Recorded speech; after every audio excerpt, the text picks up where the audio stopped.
I don't know how he tracked us so fast here, but all I know is we gotta leave. He's got a pen. What? He's got a pen. Shit, we gotta get out of here. Why? Holy shit. Start moving. Hold my shoulder.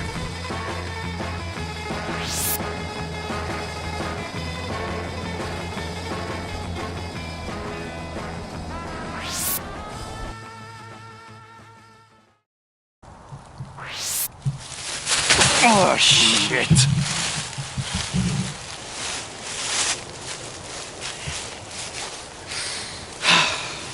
Why the fuck did we just fall 5 feet from the sky?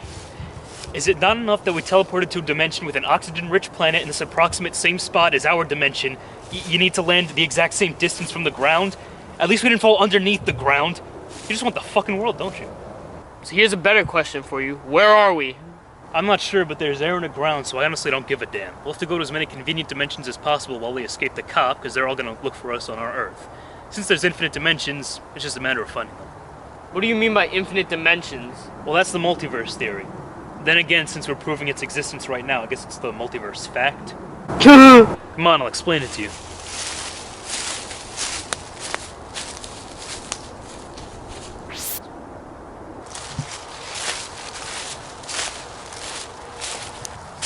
Ah, this is filthy enough. So our dimension is just one of many, like a tree with many branches on it. These universes encompass everything that has ever and will ever exist. Everything based on space, time, energy, and mass. Every second of our lives creates a new alternate universe because there's an infinite amount of possible ways that our decisions could be played out otherwise. Those infinite alternate scenarios happen in other dimensions, like new branches being formed on a giant tree.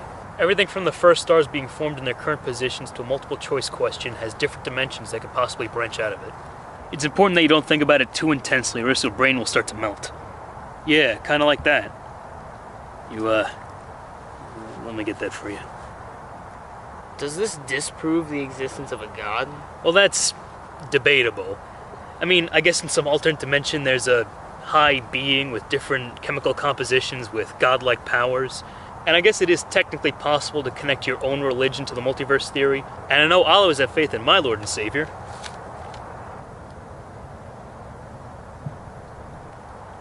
Cool picture. Thanks, it's Jesus!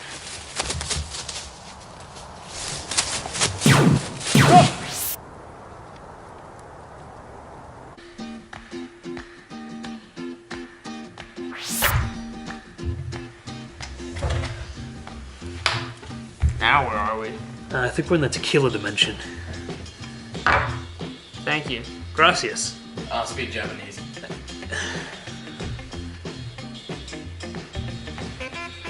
Hey, who's that guy over there?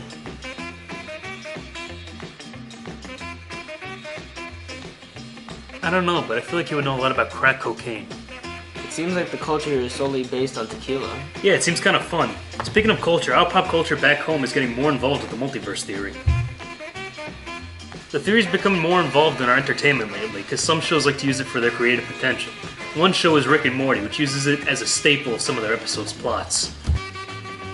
There's several instances in Rick and Morty where the characters travel to different dimensions and meet alternate versions of themselves. One episode is Rick Potion 9, where they have to flee the Cronenberg universe of mutant mosquito people and have to go to a different dimension where they, kill themselves and take over their lives. Yeah. In another episode, Close Rick Counters of the Rick Kind, Rick and Morty go to a whole citadel of Ricks from other dimensions. Another TV show that deals with the multiverse theory is Futurama, especially in the episode The Farnsworth Paradox. In this episode, Professor Farnsworth creates a cardboard box with another dimension inside of it. The difference between the two dimensions in the Farnsworth Paradox is that if you flip a coin and it ends up heads in one dimension, it's tails in the other, and vice versa. This ties into the idea that decision-making creates branches of different universes in the entire multiverse. Oh shit, isn't that him? Yeah, we should probably get going. Oh!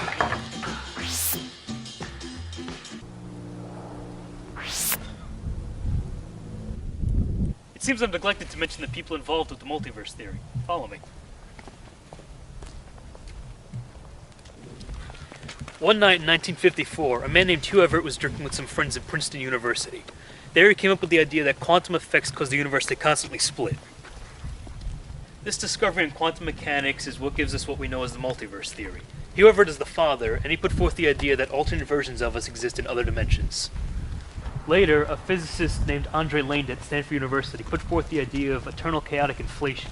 This states that there's a constant, infinite number of universes being generated, just like the branches of the tree that I explained before. Ah, shit!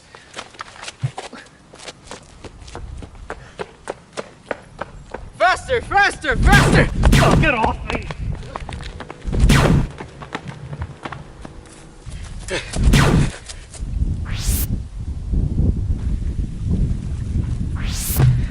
Alright, that crazy asshole has shot lasers at us for the last time. You know what we're gonna do? Get a mirror?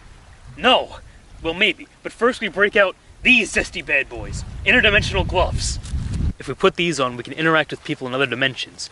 They're gonna feel things like force and resistance, but not temperature. With these, we can beat the shit out of that guy from this dimension. Here, take one. I'm not really sure what you're talking about. Alright, well then, take a look at this. When did you have time to draw that?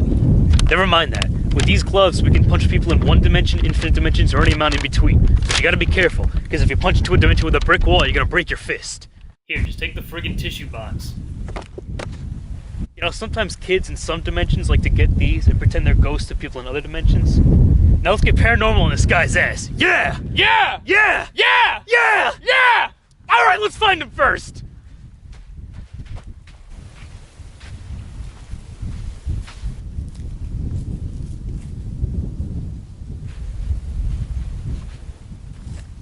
Fuck. Come here, I think I found him. Yeah, I'm thinking this is him. Alright, let's get to work. Here, let me get him.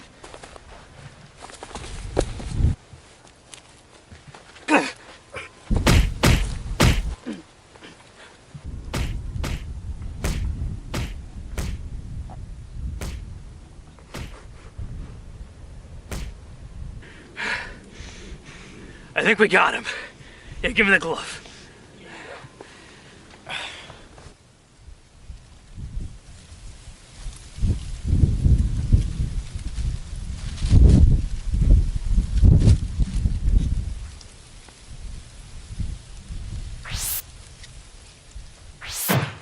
Now where are we? I think this is a dimension of convenient literature. Oh look, a book. Can I see that? Yeah, sure. The book The Sun is Also a Star by Nicola Yoon really seem to be connecting to the multiverse theory. Our knowledge of the theory can help us understand the book. For example, on page 35, Natasha goes to a person called the Fixer to help her avoid deportations, and she discusses the steps leading to this event. These events include being late to an appointment, meeting Lester Barnes, and having a tantrum. The theory explains that if any of her steps went a different way, she would now be facing deportation.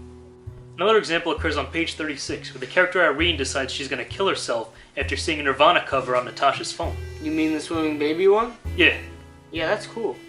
Yeah. So logically, in the world of the book, there's an alternate dimension where Natasha is deported and Irene doesn't see her phone case or decide to kill herself. You can really see the theory connecting to the book on page 79, where there's a chapter literally titled Multiverses.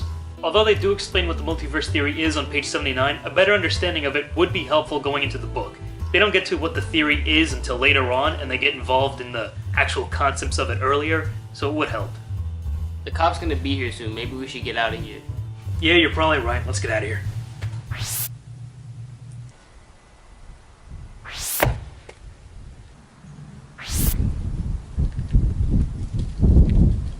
Oh, that was fast.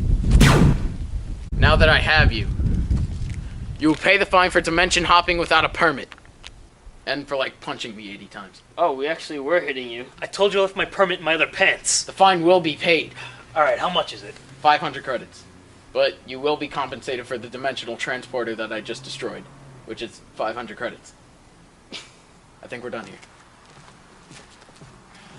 Let's find a way back to our dimension.